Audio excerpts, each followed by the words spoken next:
From JBS Studios in Greater New York, this is the JBS News Update with Teisha Bader. I'm Teisha Bader with the JBS News Update for Friday, October the 20th, 2017. A Palestinian man was arrested yesterday for reportedly trying to carry out a terror attack. The man was driving a stolen truck, which he later admitted he was planning to use to carry out a vehicle ramming attack on IDF soldiers in central Israel. A statement this morning from Israel police said they were alerted that the vehicle was stolen and were able to locate the vehicle and tried to get the driver to stop, but he ignored their calls and a chase ensued, ending in a crash and arrest. The driver is said to be a 39-year-old resident of the West Bank city of Ramallah. He appeared in a local court in Rishon LeZion this morning, and an investigation is ongoing. Israeli President Rivlin's office announced today that the president will attend the Jewish Federation of North America's annual General Assembly in Los Angeles next month and deliver the keynote address there. Rivlin's office said this was the president's first major speech outside of Israel to a North American Jewish audience. The Times of Israel reports that a source in the president's office told them that the quickly scheduled trip to the GA was motivated by Rivlin's desire to show the, quote, deep significance he attaches to the relationship between Israel and the Jewish communities around the world. The GA takes place November the 12th through the 14th in LA. Rivlin will speak on the 13th. And the Antidefamation League is set to hold its first ever major conference in Israel. The Israel 2048 Israel Social Cohesion Summit takes place on Tuesday in Tel Aviv. It is meant to serve as a platform for dialogue on a number of issues, including the relationship between Israel and the diaspora. We will have more on that for you next week. Leaders of the conservative movement in the U.S. released a statement this week on their position regarding intermarriage. CEO of the Rabbinical Assembly, Rabbi Julie Schoenfeld, Chancellor of the Jewish Theological Seminary, Arnold Eisen, CEO of the United Synagogue of Conservative Judaism, Rabbi Stephen Wernick, and Rabbi Bradley Shavit Artson of the American Jewish University said the movement would maintain its position that rabbinic officiation at weddings is restricted to a marriage between two Jews, but at the same time, commit to making intermarried couples in their communities feel welcome.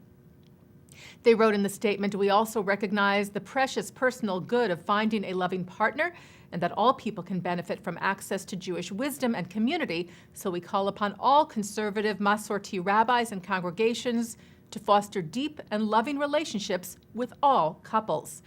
The letters seem to be in response to several conservative rabbis recently saying that they would perform intermarriage ceremonies, among them one of the leading unaffiliated traditional synagogues in America, B'nai Jeshurun in New York City, who said back in June that its rabbis would begin officiating at intermarriages with certain conditions, among them that the couple commit to creating a Jewish home.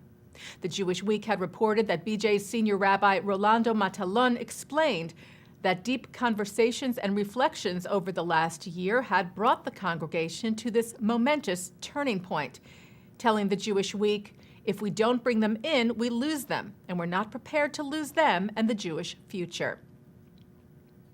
A man who served as a guard at the Majdanek death camp was charged today in Germany for his alleged crimes.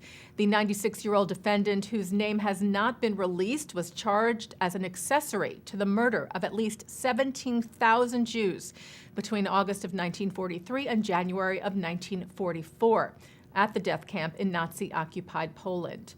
He had been a member of the 5th Company of the SS Death's Head Unit, and prosecutors in Frankfurt said, according to available information, the accused, as well as other SS members of the camp, knew about the cruelty of the organized mass killings, saying he knowingly and willingly contributed to these insidious and cruel acts. And a man who helped save Jews during the Holocaust was honored in Hungary this week. Emil Weissmeyer owned a printing company in Budapest and printed 4,000 blank passports to help Swedish diplomat Raoul Wallenberg save Jews from deportation to the death camps. He later printed another 20,000 passports to help the Jews of Hungary flee. Weissmeyer died in 1967. His son was on hand for the ceremony Wednesday to unveil a plaque honoring his father's heroism. And taking a look now at our programming for tonight on JBS for Friday, October the 20th. Live Shabbat services are coming up at 6 o'clock from New York City's Central Synagogue, followed by a concert with the late Jules Frankel at 7:30. At 8, it's episode 3 of the award-winning Israeli series A Touch Away. Then at 9 o'clock, it's the film Uranium, and at 10, highlights from an awards ceremony honoring historian and author Simon Schama. And coming up right after this newscast at 5:30, Rabbi Shlomo Riskin looks at this week's Torah portion. And that's the JBS News Update for Friday, October the 20th, 2017. I'm Teisha Bader. Shabbat Shalom.